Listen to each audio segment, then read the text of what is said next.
예, 임재어로 45번째 시간입니다. 구삿된 공부인들.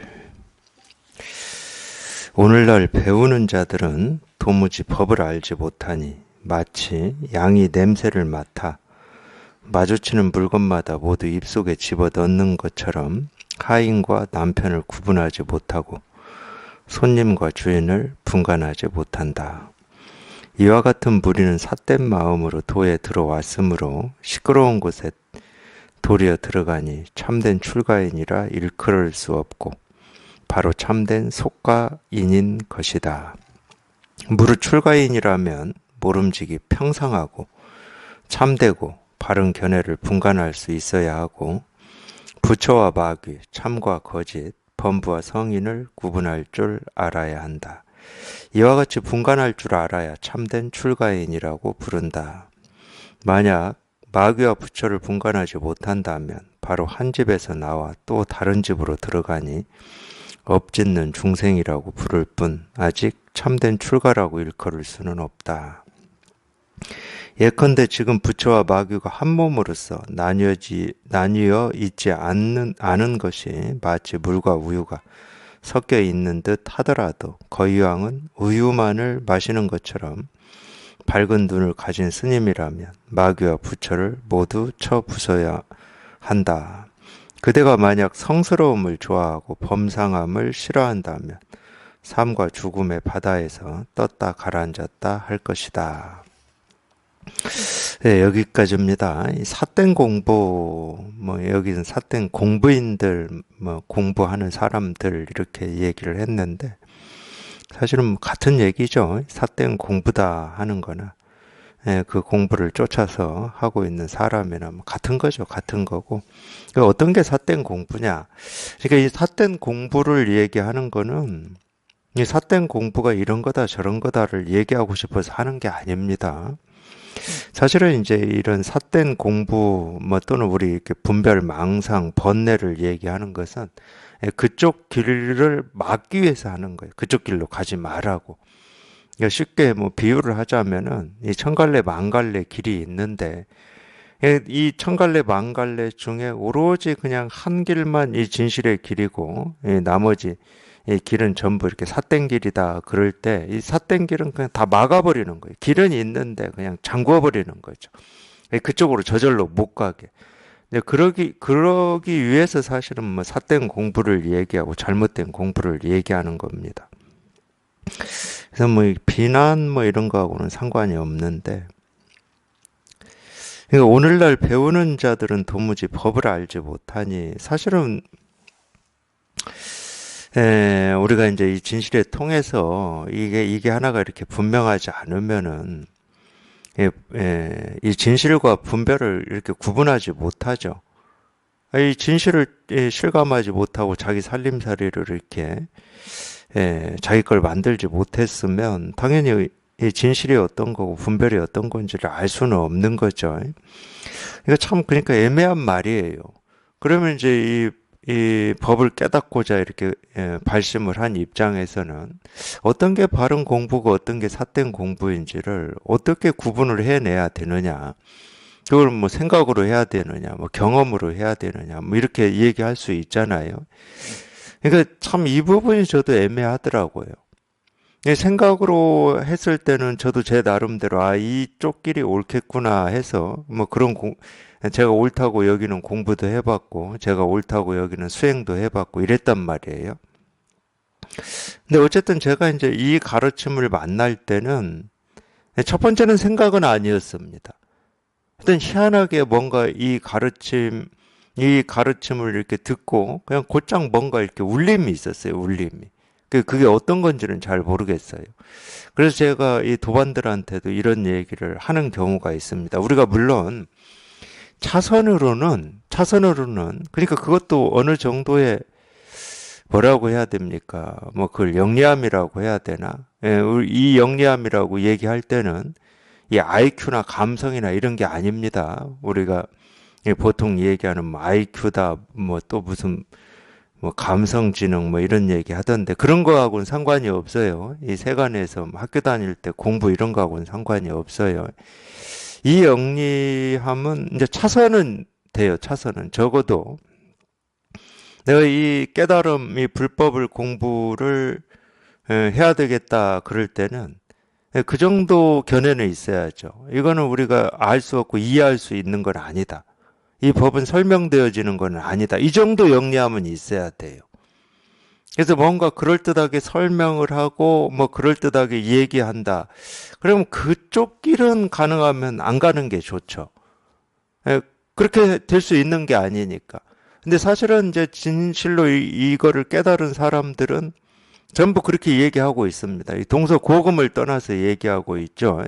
옛날이나 지금이나 동양이나 서양이나 이 진실, 도 깨달음이라고 하는 것, 이 진리라고 하는 것은 우리가 머리로 헤아려서 이해하거나 알 수 없다. 그래서 불가사의하다. 어떤 때는 이걸 신비하다고도 하고 비밀스럽다고도 하죠. 그런 점 때문에 그래요. 적어도 우리가 생각으로 이해할 수는 없다는 거야. 이 학교 공부나 세상의 공부처럼. 그러니까 이것만 자기 스스로가 분명하면 됩니다. 견해는 그 견해만 있으면 돼요. 그 정도 영리함만 있으면 돼. 근데 사실은 그것도 차선이거든. 최선이 아니에요. 그럼 최선은 뭐냐? 그냥 자기도 모르게 이런 가르침을 듣고 그냥 공명이 되는 거예요. 공명. 내가 머리로 이 길이 옳다 그러다 하기 전에 공명이 되는 거야. 사실은 이런 지식, 이해는 다른 말로 하면은 이 시간이 늦는 거거든요. 그냥 이 공명이 되는 게 먼저 빠르죠. 우리가 그걸 공감이라고도 하는데, 그러니까 우리 사람이 그 상황이 어떤 상황이고, 뭐 어떤 이유고, 뭐 조건은 어떻고, 이걸 다 알고 나서 다른 사람의 뭐 아픔이라든지 슬픔이라든지 기쁨이라든지 이런 게 다 공명이 되고 공감이 된다. 그러면 얼마나 재미가 없습니까? 근데 우리가 일상을 살아보면은 그냥 그 말을 듣자마자 그냥 그 아픔이 이렇게 느껴지는 때도 많이 있거든요. 이건 비유입니다. 뭐 이 법이 그렇다는 게 아니고 비유예요. 그렇듯이 최선은 그거예요. 이건 이해할 수 없고 알 수 없고 볼 수도 없고 들을 수도 없고 그냥 오로지 통하는 거거든. 통하는 거. 그냥 드러나자마자 통하는 거야. 그 상황이 어떻고 앞뒤가 이렇고 저렇고 이 조건과 이유가 어떻고 이걸 알아서가 아니고 그냥 드러나자마자 통하는 거야. 드러나자마자. 그냥 곧장 드러나자마자 통하는 거예요. 저게 손가락인데 왜 저게 도지? 그게 아니야. 그냥 드러나자마자 통하는 거야. 그게 들리자마자 통하는 거야.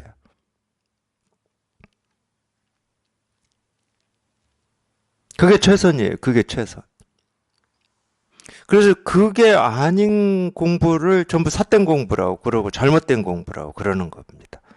근데 이 삿되다 잘못된 공부의 100%는 뭐냐면 뭐 여러 사례를 들 수 있고 여러 갈래를 들 수는 있겠지만 똑같은 거거든. 제가 1000가지 만가지 길이라고 했지만 1000가지 이 만가지 길이 딱 한 가지 길이에요. 우리 생각의 길. 이런 거구나 저런 거구나. 돈은 이런 거구나 저런 거구나. 깨달음은 이런 거구나 저런 거구나. 사는 건 이런 거구나 저런 거구나. 세상살이는 이런 거구나 저런 거구나. 다 이 생각의 길, 분별의 길. 이거밖에 없는 거예요. 그러니까 그렇게 분별하지만 않으면 그냥 이 일이라는 거예요. 그렇게 분별하지만 않으면. 도가 어려운 게 아니고 사실은 평생 분별하고 망상하고 살아왔던 그 습이 자기도 모르게 총동원돼서 우리가 일상을 살고 있기 때문에 그 습이 한번 끊어지는 게 어려운 겁니다. 끊어지고 나서는 이 습이 완전히 조복되는 게 어려운 거예요. 돈은 어려운 게 아니야. 돈은 우리가 고민할 필요도 없고 생각할 필요도 없고 이건가 저건가를 따질 필요도 없어. 우리가 그렇게 구하고 찾고 얻고자 하는 이 진실이라고 하는 거는 우리가 시비하고 따지고 헤아리는 거를 기다리지 않습니다.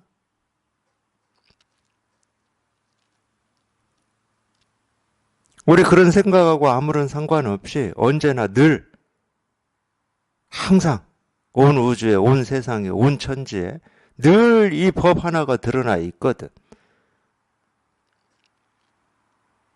그러니까 법은 어려운 게 아니야. 돈은 어려운 게 아니고. 평생 우리가 이 분별하던 이 습. 그러니까 이 분별은 왜 습이라고 그러냐면 습은 내가 생각하기 이전에 이미 작동이 돼버리는 게 습이에요. 예를 들면 우리가 뭐 차를 타고 가다가 무슨 이 갑자기 좀 위험한 상황이 닥쳤다. 그러면 자기가 생각하기도 전에 이 손이 딱 손잡이에 올라가서 손잡이를 꽉 쥐어버리잖아요. 쉽게 말하면 이런 게 습인 겁니다.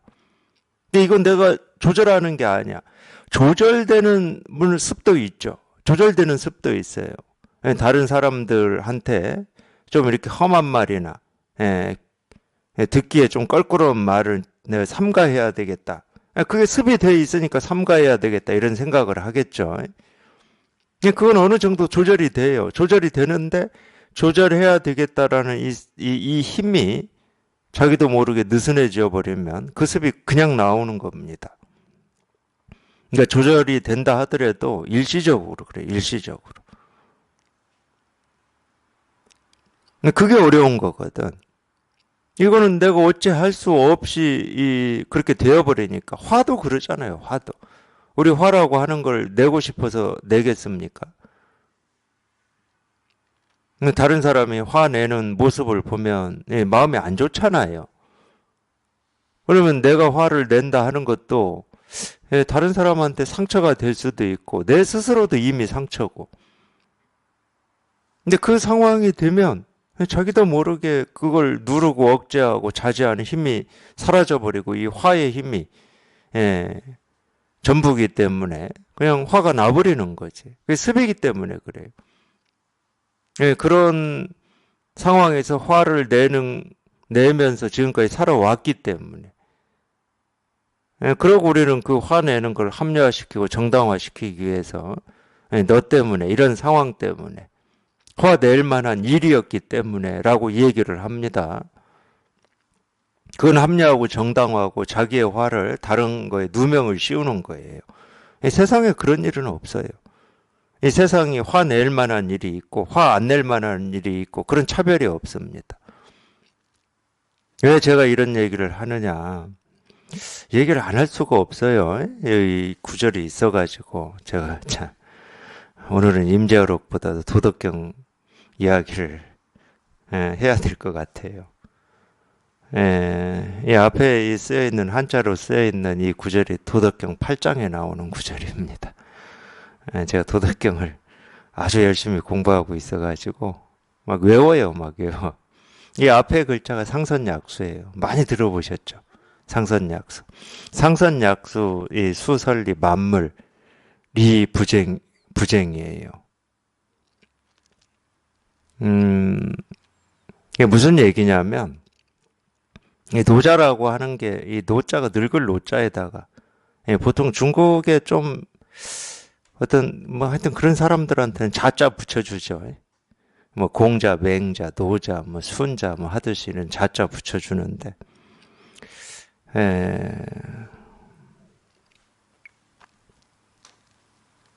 노자라는 사람은 누구인지 모릅니다. 그리고 어느 시대에서 살았는지도 잘 몰라요. 근데 이제 이 노자가 썼다고 하는 이 도덕경, 이렇게 발굴된 거에 따라서 이제 노자의 이 생존 시기가 자꾸 위로 가고 있어요. 제가 보니까 기원전 6000년까지 갔어요. 기원전 6000년. 그럼 어마어마한 시간인데 잘 모르겠어요. 뭐 저는 뭐 생존 이런 건 잘 모르겠고. 하여튼 노자라는 사람은 그렇게 유명한 사람은 아니었어요. 그 당시에는. 근데 이 도덕경 이 책 한 권 때문에 지금 이날 이때까지도 이렇게 제 입에도 오르내리고 사람들 입에도 오르내리고 오히려 우리나라에서 다른 데서는 모르겠습니다. 우리나라에서는 이 불교 경전보다도 이 노자 이 도덕경이 더 대중적인지도 모르겠어요. 훨씬 대중적일 수 있다고 저는 봅니다.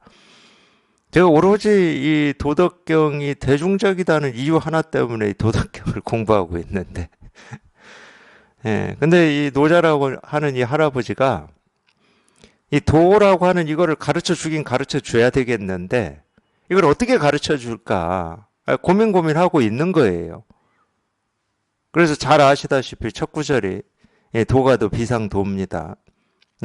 도라고 할 수 있는 거는 진실한 도가 아니다 이 말인데, 그러니까 뭐라고 할 수 있는 거, 우리 예를 들면 만족이라고 할 수 있는 거, 내가 부라고 할 수 있는 거, 뭐 권력이라고 할 수 있는 거, 깨달음이라고 할 수 있는 거, 진실이라고 할 수 있는 거, 이런 모두 할 수 있는 그거는 진실한 게 아니다 이 말이에요. 그게 이제 무슨 얘기냐면 중생심을 얘기하고 있는 거예요. 우리 분별심을. 우리 분별은 지금 이대로가 전부가 아닙니다. 지금은 뭔가 이 부족한 게 있고 불만족스러운 게 있고 완성되지 않은 것처럼 느껴져요. 그래서 불만족이 있어요. 그러면 이 불만족을 채울 어떤 거, 이걸 우리가 할 수 있는 거라고 그러죠. 원이나 바램을 할 수 있는 거라고 그럽니다. 그러니까 더 나은 삶, 뭐 이런 거 있잖아요. 더 나은 삶을 바라는 이유가 뭐겠습니까? 지금 이 순간이 최고가 아니기 때문에 그런 겁니다. 근데 이 도라고 하는 건 뭐냐면 굳이 얘기하면 지금 이 순간이 최고다 이 말이에요.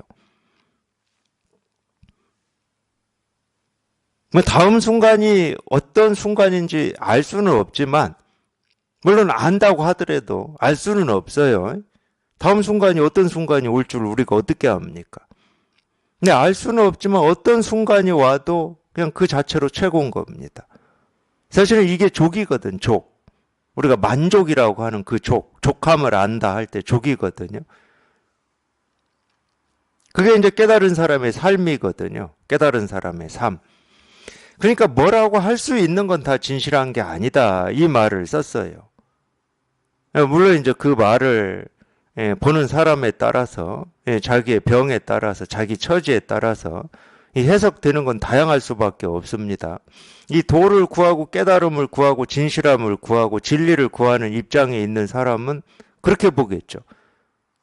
내가 구하려고 하는 도는 진실한 도가 아니고 내가 얻으려고 하는 이 진리는 진실한 진리가 아니구나, 이렇게 보겠죠.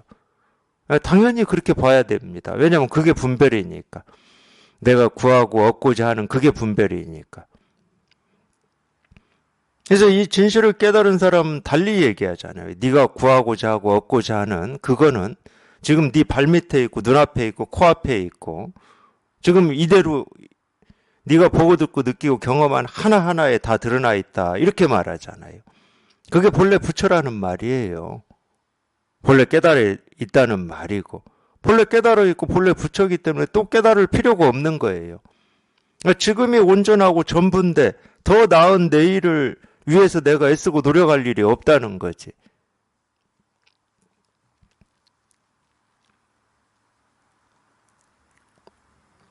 그래서 이 도를 구하고자 하는 사람한테만 꼭 이야기했다 할 수는 없지만, 하여튼 이 분별심을 얘기하고 있는 겁니다. 그렇게 분별만 하지 않으면 그 진실함이라고 하는 것은 늘 언제나 항상 이렇게 드러나 있다. 그냥 진실한 삶이라는 거야. 다른 얘기로 하면 네가 사는 그 삶이 진실한 삶이다. 더 이상 진실한 삶은 없다. 더 이상의 진실한 삶이 있다고 착각해가지고 그걸 찾아서 애쓰고 발버둥치고 노력하는 게 중생이고 어리석음이고 분별이다, 이 말이거든요. 근데 이렇게 가르쳐 줘도 또 못 알아듣기 때문에 이 노자라고 하는 이 할아버지가 더 이걸 어떻게 가르쳐 주어볼까 고심하다가 물을 발견한 거예요. 물을. 상선약수다 하는 것은 물을 발견한 겁니다. 근데 그건 발견할 것도 없어요. 깨달아서 살아보면 깨달아서 사는 보이고 들리고 경험되는 하나하나가 전부 이 법을 가르치고 드러내는 이 비유의 소재들이 됩니다. 아마 이 석가모니 부처님이 초기에 가르치신 말씀이다 하는 뭐 수타니파타나 뭐 이런 거 보면은 그런 거 느끼실 거예요, 아마. 우리 일상의 삶을 가지고 이 진실을 얘기하시는 이런 걸 느끼실 거예요. 그럴 수밖에 없어요. 어떤 특별한 거를 가지고 가르치는 게 아니고 우리가 일상에서 사는 보고 듣고 느끼고 경험하는 이런 걸 비유로서 가르치는 겁니다. 예수님도 그랬을 겁니다. 우물가에서 물을 한 바가지 얻어 먹고 이상한 소리 했잖아요. 내가 영원히 목마르지 않은 이 생명수를 너에게 주겠다. 뭐 이런 이상한 소리 했잖아요. 그렇듯이 노자라고 하는 이 할아버지도 그런 겁니다. 상선약수다. 이 상선이라고 하는 것은 이 최고의 선을 얘기하는데 최상, 최선, 상선 뭐 다 같은 말입니다. 다 이 법을 가리키죠. 이 법을. 뭐 태상이라는 말도 있어요. 클 태자에다 윗상자. 다 이 법을 가리키는 겁니다. 근데 이거는 이 진실을 깨달아 보면 왜 이 법을 뭐 상선이다, 최상이다, 최고다 이렇게 쓸 수 있는지를 저희가 이렇게 실감할 수 있거든요.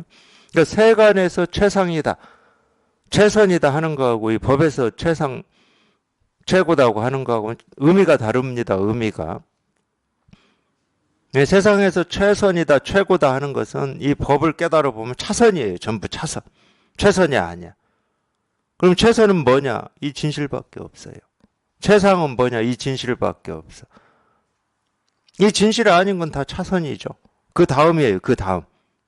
전부 그 다음입니다. 그래서 상선, 이 최고의 선은, 이 도는, 법은, 깨달음은, 이 진리는, 실상은 물과 같다. 그러니까 물을 비유로서 이 도를 드러내고 있는 겁니다. 물과 같다 이렇게 표현한 거예요. 물과 비슷하다.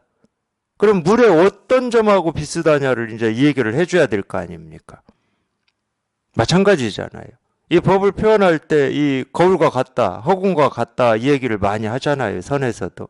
그럴 때는 허공의 어떤 점, 거울의 어떤 점 때문에 이 도하고 이 거울이나 허공이 같다고 표현하느냐, 비유적으로 얘기하느냐 하는 걸 말해 줄 거잖아요. 그 말 중에 이거예요. 수설리 만물 이부쟁이다.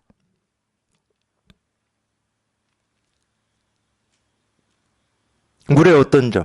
물은 만물에 도움이 된다 이 말이에요. 뭐 없이, 부쟁, 다툼 없이.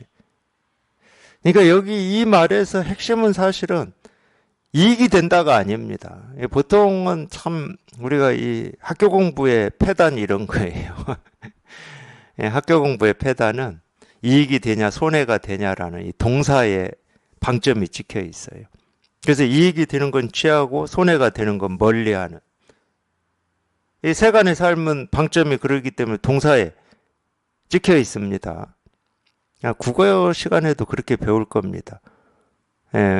이 말, 문장에서 가장 핵심적인 건 주어와 동사예요. 부사 형용사는, 부사는 말 그대로 우리가 부다라는 말은 이 핵심의 이 바깥이라는 말이잖아. 부사잖아, 부사. 그러니까 뭐 사령관이 진짜고 부사령관은 보조하는 것이잖아. 세간의 삶은 이 주어와 동사의 방점이 찍혀 있습니다. 그러니까 뭘 했다 그러면 누가 했냐 이거예요. 어떻게 했냐 이거예요. 잘했냐 못했냐. 근데 잘하고 못한 게 누가 했냐는 거예요. 그게 전부예요. 세간은. 근데 이 진실은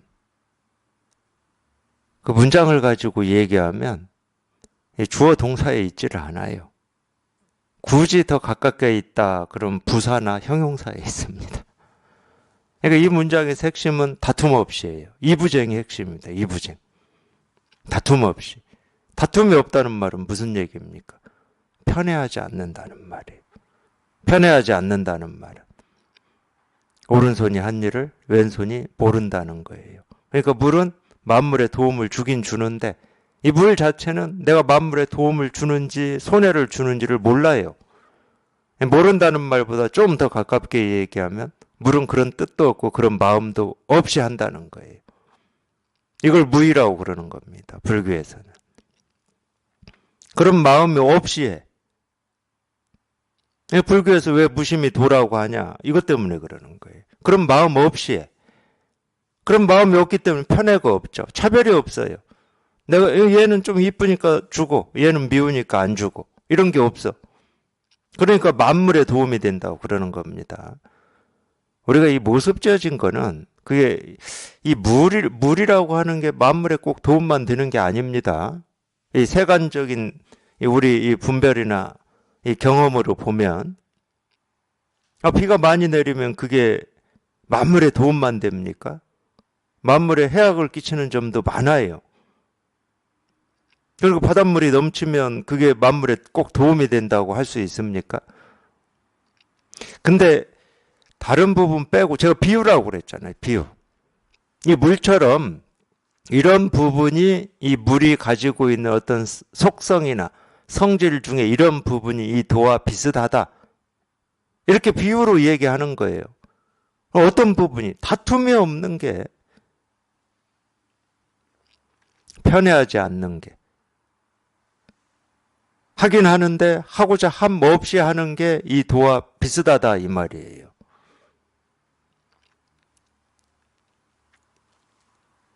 그리고 두 번째로 비슷한 게 뭐냐? 그 밑에 구절이에요. 이 처중인 사람들이 싫어하는 곳이니까 처중인 뭐 소, 오, 그 앞에 뭐 접속사 하나 있겠죠. 예. 그러니까 사람들이 싫어하는 곳. 그러니까 사람들이 싫어하는 곳을 뭐 우리가 사람들이 싫어하는 게 뭡니까? 비난이라든지 자학이라든지 자기의 부족이라든지 아픔이라든지 고통이라든지 쉽게 말하면 불교에서 얘기하는 번뇌.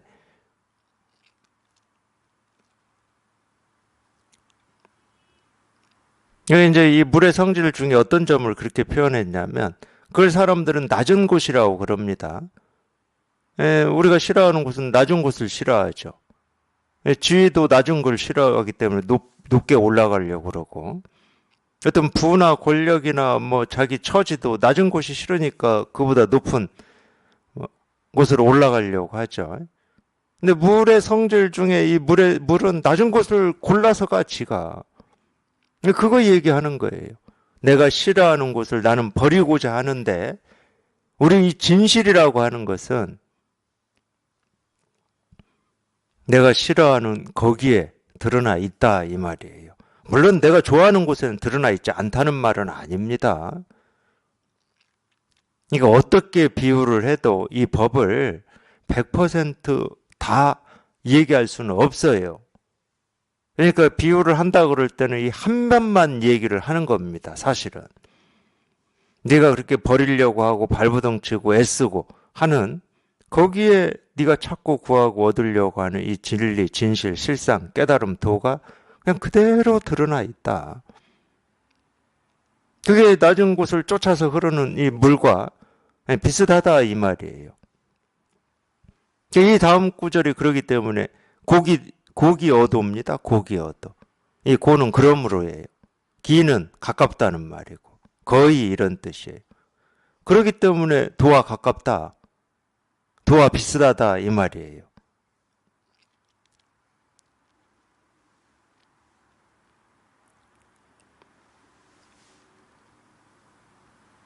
그래서 여기 이렇게 통해 보면 자기가 버리려고 한 거기에 이 진실이 그대로 드러나 있는 거예요. 성경에 나옵니다. 버려진 돌이 머릿돌 된다고. 분별할 때는 그 돌은 쓸모가 없어요. 쓸모가. 어디다 쓸래야 쓸 데가 없어. 그러니까 버리겠죠. 똑같은 거잖아요.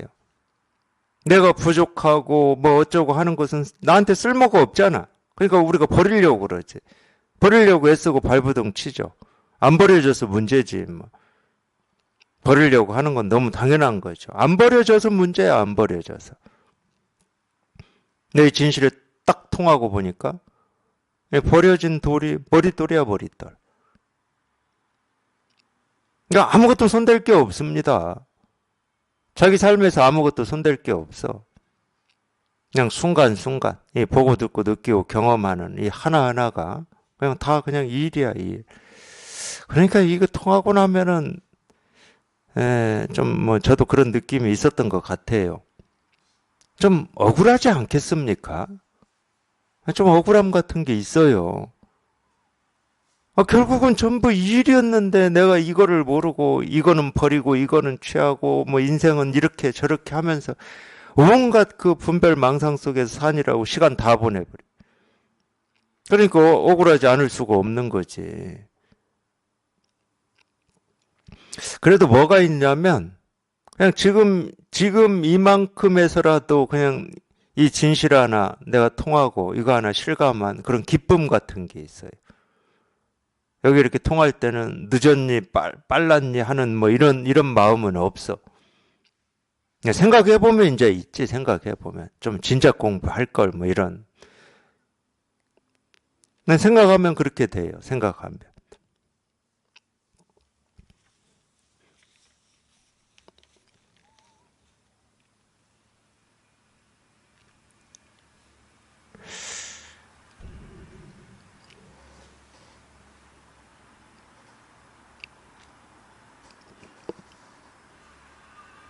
다툼이 없다는 말은 이 자비를 얘기하고 사랑을 얘기하는 겁니다. 그게 우리 본성이에요, 본성. 우리 마음이고. 우리 이 본래 마음이라고 하는 게 이 다툼이 없는 겁니다.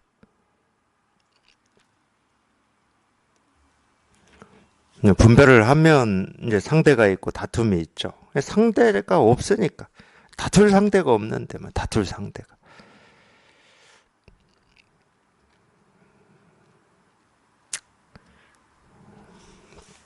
한번, 사땡 공부인들 한번 보겠습니다. 오늘날 배우는 자들은 도무지 법을 알지 못하니 마치 양이 냄새를 맡아 마주치는 물건마다 모두 입속에 집어넣는 것처럼 양이 그런가 보죠. 뭐 염소, 양 이런 거는 닥치는 대로 다 입에 넣어가지고 삼키나 보죠. 하인과 남편을 구분하지 못하고 그러니까 이제 이런 공부 그렇죠. 뭐. 근데 이 목이 마를 때는 뭐 닥치는 대로 입속에 집어 넣는다 뭐 이러지는 않지만 근데 결국은 알고 보면 그래요. 이것저것 다 해보죠. 어느 때는 이거 해보고 또 그 다음에는 저거 해보고 뭐 이런 식으로 해봐도 목마름이 가시지 않고 배고픔이 가시지 않으니까 이것도 해보고 저것도 해보고 뭐 이런 시간들을 거치죠. 아마 이 공부하시는 분들은 뭐 다 대부분 그러실 겁니다. 극히 드물게, 정말로 극히 드물게,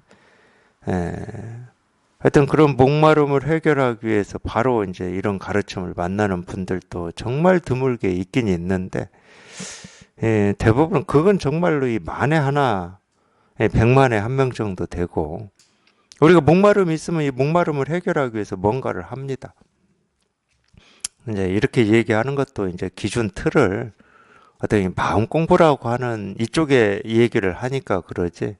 이 마음 공부라고 하는 틀을 빼버리면 사실은 이 목마름을 해결하기 위해서 우리가 살았거든요. 뭐 학교 공부도 하고 뭐 운동도 하고 뭐 이런 것도 알고 보면 다 그런 측면이 전부 있습니다. 뭔가를 내가 해야 된다는 그런 어떤 목마름이 있기 때문에 하는 거였거든요.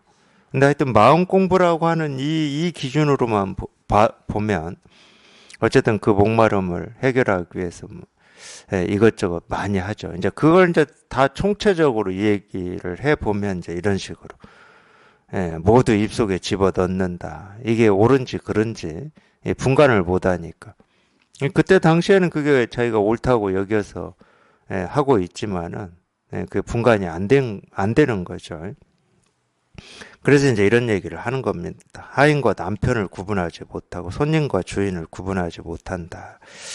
그러니까 이게 이 모습 지어진 일이고 이 세간의 삶에서 이런 일이다. 그러면 진짜 큰일인데 하인과 남편을 구분 못하면 진짜 큰일이잖아요. 손님과 주인을 구분 못하면 내 집인지 남의 집인지를 구분 못하면 진짜 큰일이잖아요. 근데 이 마음의 세계에서 이렇게 하는 거에 대해서는 눈에 확 띄지 않고 실감이 안 되니까 그렇게 큰 일로 위기의식으로 잘 못 느껴요. 아마 이 마음의 세계에서도 우리가 이 모습 지어진 세계, 중생의 세계에서처럼 그게 그렇게 실감이 된다. 내 돈인지 네 돈인지도 모르고 산다. 이거 큰일이잖아요. 지금 세상에서는.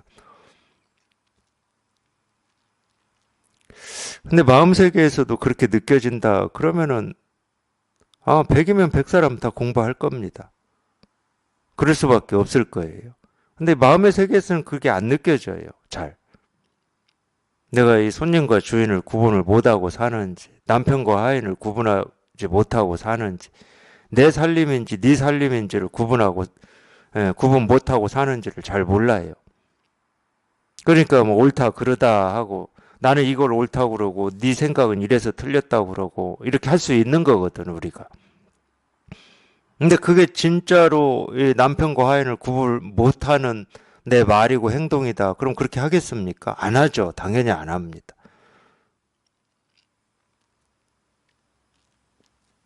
옳고 그름을 갈라서 얘기하는데 이 사회에서 벌금 뭐 100만 원, 200만 원을 책정한다. 그럼 그렇게 하겠습니까? 안 해요. 그 하는 순간 돈을 잃기 때문에. 근데 마음의 세계는 그런 이익과 손해가 없어요. 그런 뭐 돈을 잃고 따고 하는 게 없어. 그러니까 그렇게 실감이 안 되는 거예요. 그렇게 실감이 안 되니까 우리가 미룰 수 있고 뭐라고 그러죠? 내일 하지 이럴 수가 있는 겁니다. 그렇게 심각한 게 아니야. 그래서 진짜 심각하게 느낄 때는 이제 그런 이 모습 지어진 세계 속에 살다가 어떤 장애라든지 뭐 이런 걸 만나서 경험해서 이 마음이 굉장히 아프고 슬프고 힘들고 어찌할 수 없을 때는 심각하게 느끼겠죠. 멍들었을 때, 이 마음에 병이 생겼을 때, 그런 때는 우리가 심각하게 느끼죠. 그러니까 똑같은 겁니다.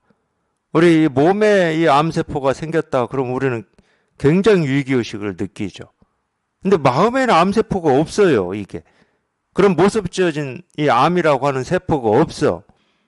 그러니까 이 마음의 병이 들었다.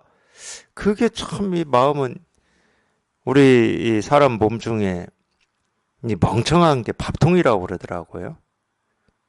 위. 그러니까 위라는 놈은 지가 병들어서 죽기 전에 잘 이 증상이 안 나온다고 뭐 이런 말 하더라고요. 그래서 우리가 이 세간에서도 에이 밥통아 이런다고 제가 들은 적이 있어요. 그렇게. 근데 간도 그런다고 그래요. 도대체 우리 장기 중에 지가 아프다고 막 하소연하는 놈이 어떤 놈이에요? 간도 뭐 그렇다고 그러고 폐도 그렇다고 그러고 폐도 기능이 뭐 그렇게 되기 전까지는 잘 증상이 안 나온다면서요. 뭐 폐암이라든지 간암 이런 것. 그 우리 장기 중에 예민한 놈이 뭐예요? 장인가 장? 장은 뭐 과민성 대장염 뭐 이런 거 있으니까 좀 이놈은 예민한가? 근데 이 마음이라는 놈은 그렇게 둔한 간이나 위보다도 더 둔해요. 더 둔해. 그래서 참 이건 뭐 갑자기 제가 엉뚱한 생각인데 우리 몸뚱아리처럼 우리 마음도 정기적으로 이렇게 종합 검사를 받을 수 있는 이런 뭐가 있었으면 좋겠어. 근데 마음은 이게 그럼 미리 예방할 수 있잖아. 그 죽도록 아프고 힘들고 고통스러운 뭐 이런 뭐 자기를 자학하고 심지어 자기를 자학하다 못해서 자해하고 이런 걸 막을 수는 있을 거 아니에요. 근데 이 마음이라는 놈은 수치로 드러나질 않아요. 그리고 이 안으로 골마 터져도 나 괜찮아 하면 끝나. 어떻게 할 수가 없어. 근데 몸은 안 그렇거든. 아무리 나 괜찮아 해도 이 기계로 딱 해보면은 뭐 위에 암세포가 생겼습니다. 뭐 위에 뭐 위궤양이 생겼습니다. 이런 게 다 나오거든. 내 생각하고 아무런 상관이 없이 나와.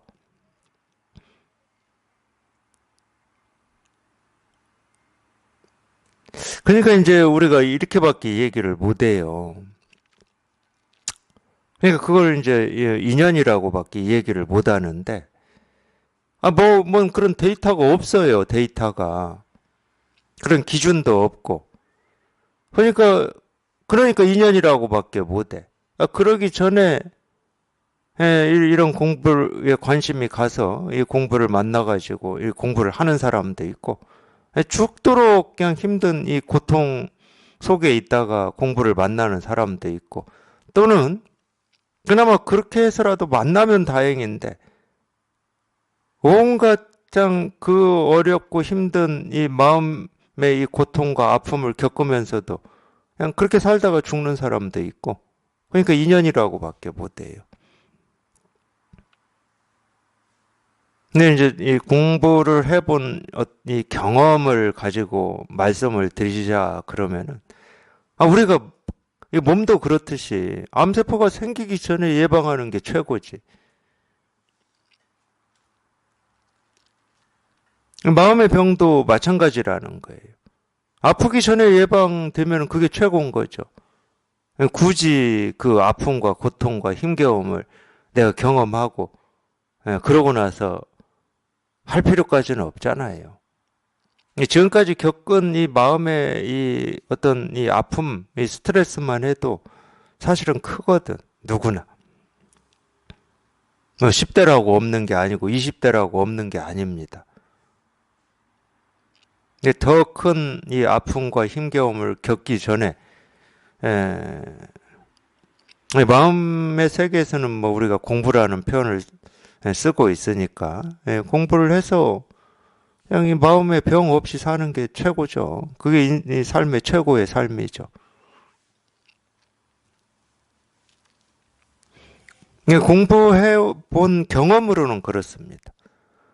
이 공부를 만나기 전까지 저도 온갖 이 방황과 이 헤맴 속에서 살았기 때문에, 물론 이제 지금은 제가 방황 헤맴이라고 하지, 그렇게 살 때는 당연히 저는 방황 헤맴이라고 안 했어요. 내가 옳다고 여기고 믿는 그걸 향해서 나아가고 있었죠.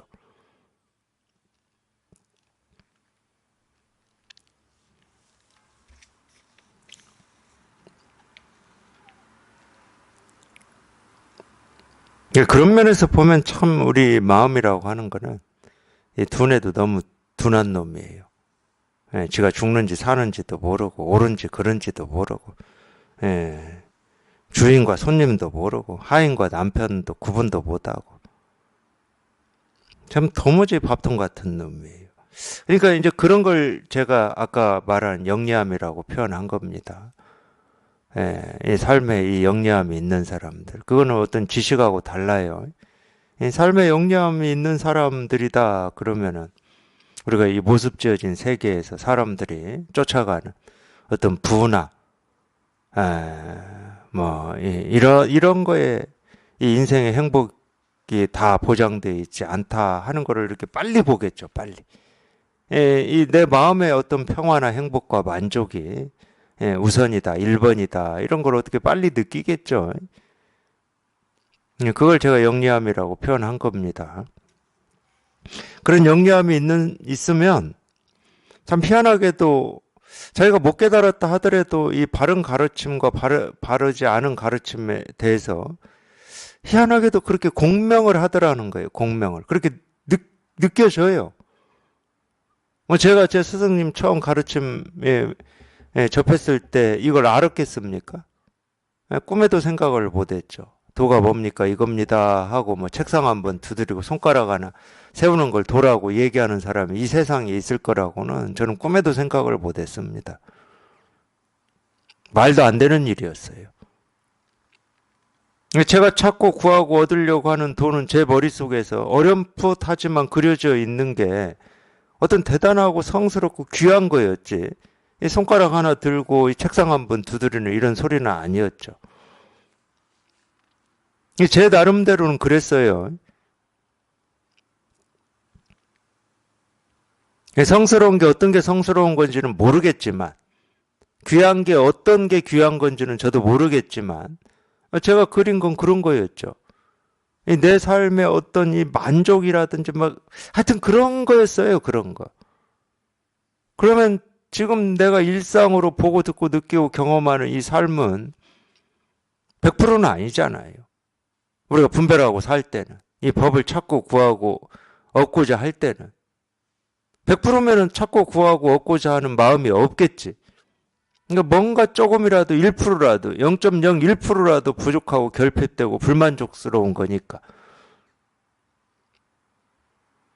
근데 도가 뭐냐 이거다. 부처가 뭐냐 이거다. 이렇게 아니 손가락이야 내가 평생을 알고 사는 거고 책상 두드리는 이 소리도 내가 평생을 알고 사는 건데 그냥 일상적이고 날이면 날마다 경험하고 보고 느끼는 이거를 도라고 하는데 이렇게 가르칠 거라고 상상이 되겠습니까? 안 되죠.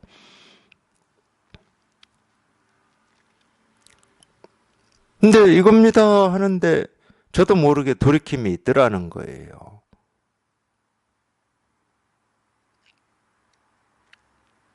하여튼 공명이 먼저 왔어요. 공명이. 그러고 나서 공명이 오고 나서 생각이 되어지더라고요. 그럼 그렇지. 도라고 하면 이 세상 어느 하나도 도 아닌 게 없어야지. 내가 좋아하는 건 도고 내가 옳다고 여기는 건 깨달음이고 내가 부족하다고 여기는 것은 어리석음인가? 그러면 도와 도 아닌 걸로 이 세상이 나뉘어지잖아. 그럼 어떻게 도라고 할 수가 있어? 어떻게 진리라고 할 수 있고 진실이라고 할 수가 있어? 진실 진리다 그러면 진리 아닌 게 없어야지. 진리인 게 있고 진리 아닌 게 있다. 이건 말이 안 되지. 공명이 오고 나서 이런 생각이 되어지더라고요. 근데 이 생각은요. 제가 20살 때 한 거예요. 사실은. 그래서 제 스승님 가르침을 제가 처음 받고 이런 생각이 되어지는데 제가 깜짝 놀랐어요. 내가 20살 때 어느 선사의 가르침을 읽다가 이런 생각을 했거든, 그때. 그럼 뭐에 속았냐? 내 생각에 속고 또 살았던 거예요. 그렇게 생각하면 뭐해? 그러고 나서는 또 이 도를 찾으러 다니고 깨달음을 구하러 다니고 깨달음이라고 하는 어떤 게 따로 있을 것 같고 도라고 하는 어떤 게 따로 있을 것 같으니까 찾으러 다녔겠죠. 따로 있으면 안 되잖아. 따로 있으면 도라고 하는 게 있고 도 아닌 게 있다고 내가 이미 나눠놔 버린 거잖아.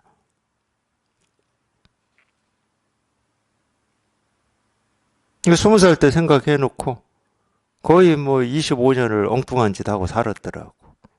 저는 그때 좀 억울했어요. 그때. 내가 엉뚱한 짓 하고 살았구나.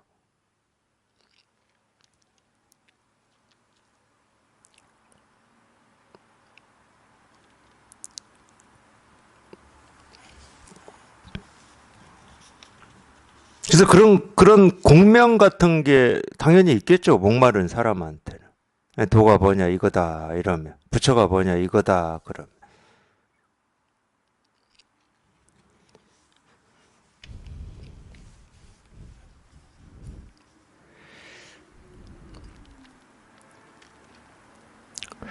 이와 같은 무리는 삿된 마음으로 도에 들어왔으므로 시끄러운 곳에 도리어 들어가니 참된 출가인이라 일컬을 수 없고 바로 참된 속가인인 것이다.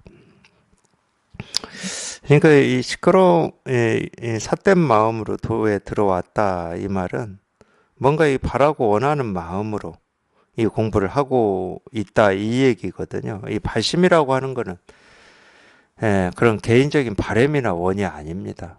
왜 그러냐면 이 깨달음, 이 도를 구하고자 하는 이 마음은 물론 이제 그런 마음을 먹을 때 이미 이 깨달음 도라고 하는 것을 우리가 이 도와 도 아닌 걸로 나누어서 생각하는 거거든요. 근데 이 깨달음 도라고 하는 것은 나뉘어지지 않는 거예요. 이 나뉘어지지 않는 거에 대한 이 원함, 이 뜻이 있는 이게 이제 사실은 발심인데 그러니까 이 발심이라고 하는 게 이게 참 웃기는 거예요, 이게.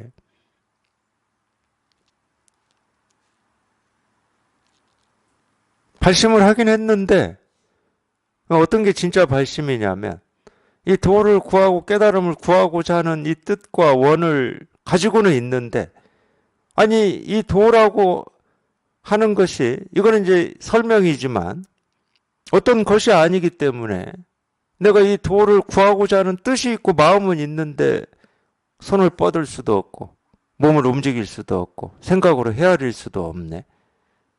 그래서 이제 이런 측면 때문에 웃긴다고 그러는 겁니다. 그러니까 이게 뭔 얘기냐면 이 벙어리가 하여튼 지금 불이 났거나 이 옆에서 지금 큰 사고가 났어. 누가 차에 깔려버렸어. 그러면 이 차를 빨리 들어서 이 사람을 구해야 되는데 벙어리야, 벙어리. 본 사람은 나밖에 없어. 그러니까 이걸 구해주긴 구해줘야 되겠는데 이걸 구하자고 말을 해야 돼. 저쪽에 지금 사람이 차에 깔려 있어서 우리가 빨리 가야 된다고 말을 해. 절대절명이지. 절체절명이지. 근데 말은 해야 되겠는데 말이 안 나와. 말이 안 나오지. 말을 할 수가 없으니까. 딱 그게 발심이에요. 그게. 깨닫긴 깨달아야 되겠는데 내가 어떻게 할 수가 없어. 말이 안 나와, 말이. 입이 닫혀가지고. 깨닫긴 깨달아야 되겠는데 그래서 뭔가를 열심히 뭐 읽거나 뭐 보거나 생각하거나 헤아리거나 이래서 깨달음으로 가까이 가야 되는데 눈이 멀어가지고 글자를 볼 수도 없고 이 생각이 그냥 뚝 정지해가지고 헤아릴 수가 없어. 그러니까 뭐라고 그래?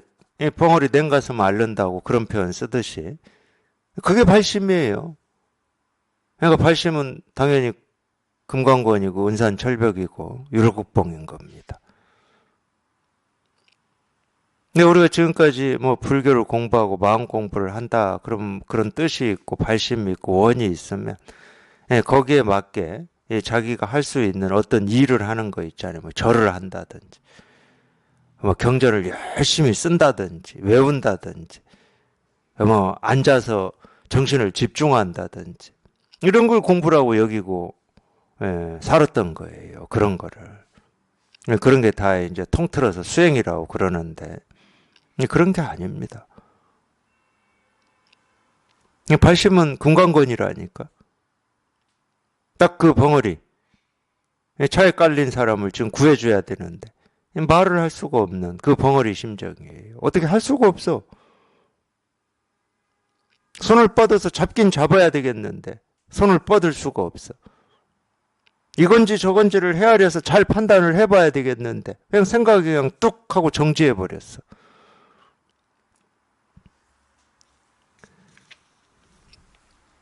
그렇게 공부하면 이 삿된 공부를 할 수가 없어요.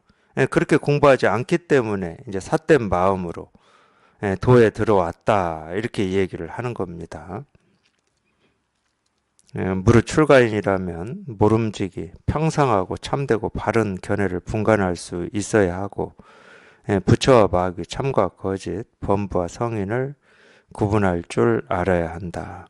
그러니까 부처와 마귀, 참과 거짓, 범부와 성인을 일일이 구분하려면 이제 이 각자의 상황마다 그 틀과 기준이 있어야 되는데 그럼 부처와 마귀와 참과 거짓과 이 범부와 성인과 바른 공부와 바르지 못한 공부를 구분해내는 최고는 뭐겠습니까? 바른 공부와 바르지 못한 공부를 없애버리면 되는 거예요. 부처와 마귀가 없으면 되는 거예요. 참된 출가와 이 거짓된 출가가 없으면 되는 거야. 그 양쪽이 다 없어져 버리면 구분할 필요가 없잖아. 바른 공부가 뭔가 하고 이거 찾으면은 공부를 꽤 해야 돼요. 근데 바른 공부와 바르지 못한 공부가 없어져 버리면 되는 거야. 똑같은 거거든. 우리가 진짜 깨닫는다고 하는 건 뭐냐면 깨달음을 향할 때는 지금이 제가 항상 말씀드리지만 지금이 뭔가 부족하기 때문에 깨달음을 우리가 목말라하고 향하거든요. 그래서 이 목마름이 이 깨달아서 이 없어진다 이렇게 보면 안 되고 목마름과 깨달음 둘이 사라지면 되는 겁니다. 그게 이제 색과 공이 없다 이 말이에요. 그 두 개가 사라지면 돼요. 그러면 깨달음으로 갈 필요도 없고 목마름으로 치우칠 필요도 없잖아. 그게 최고인 거예요. 그게 상선이야. 그래서 이 불교에서 실상은 무상이라고 얘기합니다. 실상은 이 참된 모습이잖아. 참된 세계. 참된 삶이 뭐냐? 모습 없습니다. 모습 없으면 무슨 얘기예요? 참됨도 헛됨도 없다 이 말이잖아. 참됨도 없고 헛됨도 없으면 더 나은 삶을 위해서 우리가 애쓰고 발부둥치고 노력할 게 없잖아. 그리고 지금 이 못났다라고 하는 삶을 후회하고 뭐 좌절하고 자아갈 일도 없잖아. 둘 다 사라져 버렸으니까. 그걸 정멸이라고 그럽니다. 해탈, 열반. 불교가 얘기하는 건 그거예요. 불교의 가르침은 그걸 가르칩니다.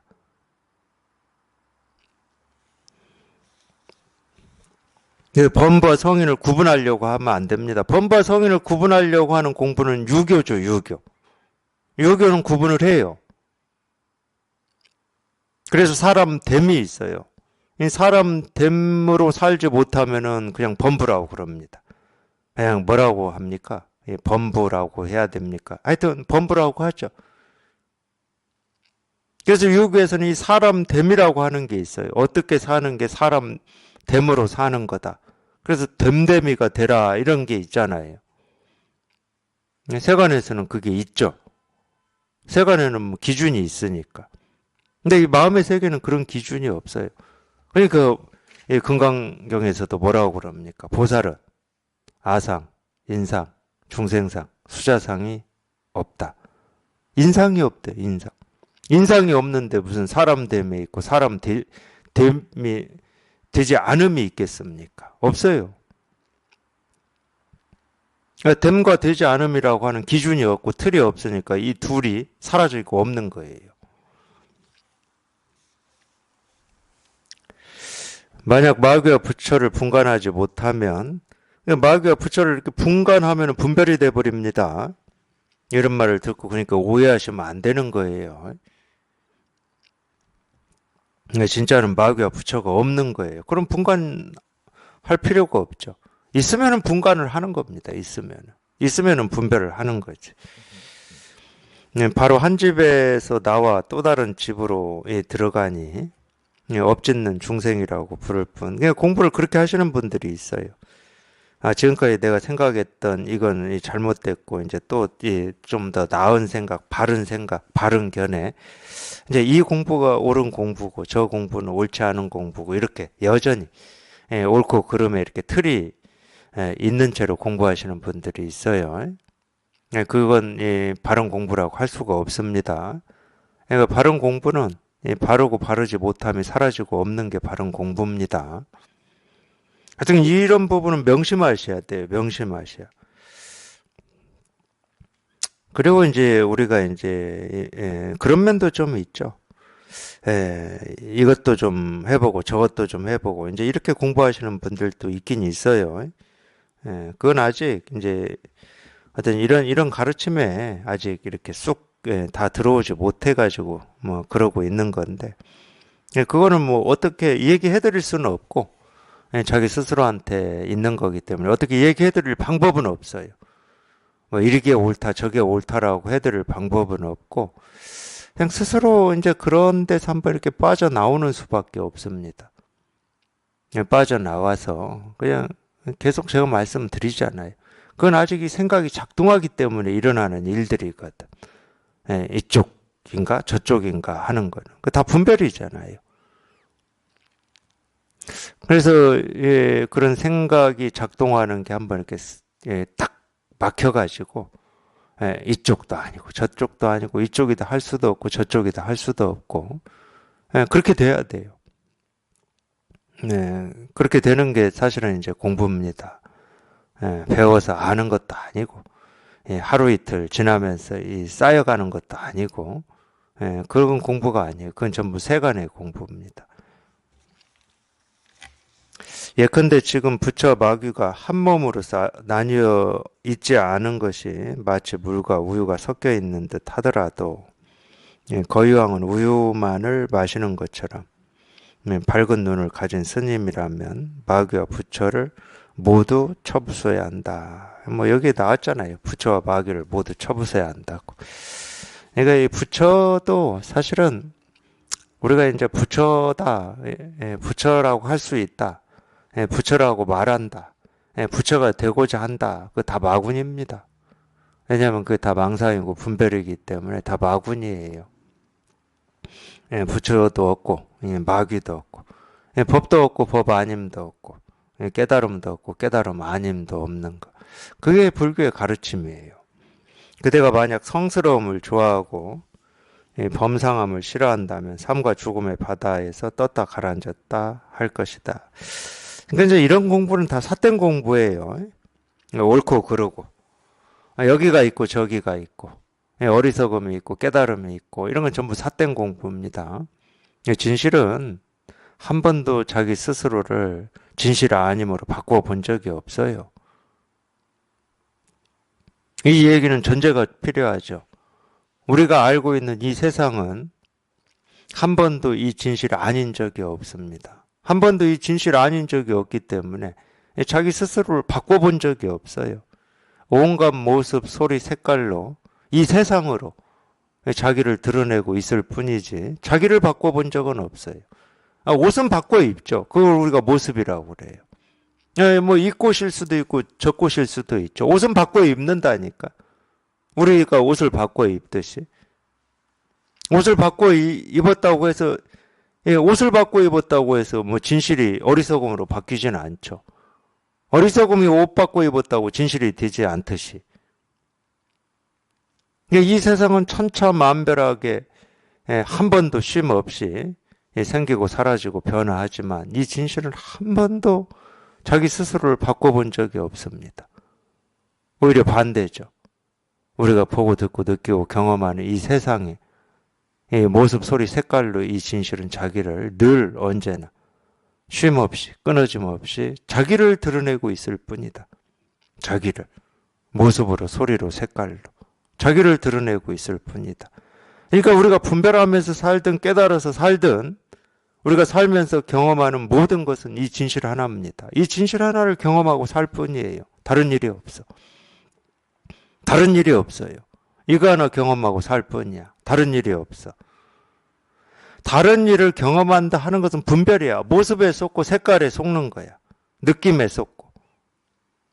그거를 이 주인을 손님으로 알고 있는 거야. 자기 남편을 하인으로 알고 있는 거야. 그게 다 진실의 모습이고 진실의 옷이고 진실의 몸짓이고 진실의 춤이고 진실의 목소리고 그냥 이 일 하나밖에 없어요. 이거 하나밖에 없어. 그냥 이 일 하나지, 일 하나.